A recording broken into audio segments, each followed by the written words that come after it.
Hi guys, আসসালামু আলাইকুম। এই যে দেখুন, আজ আমার বাসায় কুমড়ো রান্না হচ্ছে পাঙ্গাসের মাছ দিয়ে। এই যে দেখুন পাঙ্গাসের মাছ, এই যে পাঙ্গাসের মাছ। অনেক দিন পরে পাঙ্গাসের মাছ কিনেছি। অতি অতি সাধারণ লোক আমি,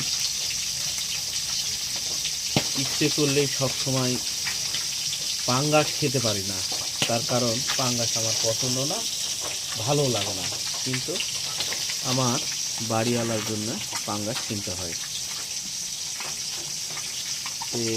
আজ পাঙ্গাস নিয়ে আসার পর থেকে এই যে দেখুন কি পরিমাণ হাতের কাজ শুরু করে দিয়েছে। আমি বেশি করে খাবো, আজকে 3 টাকা একবারে খাবো। পাঙ্গাসের প্রতি প্রচুর আকৃষ্ট। আপনারা কি কি পাঙ্গাস খেতে ভালোবাসেন? আমরা কিন্তু পাঙ্গাস খাই, তবে খুব কম। আমার বাড়িওয়ালা পাঙ্গাস খাই বেশি। ও পাঙ্গাসের মাছ ছাড়া অন্য কোনো মাছ পছন্দই করে না।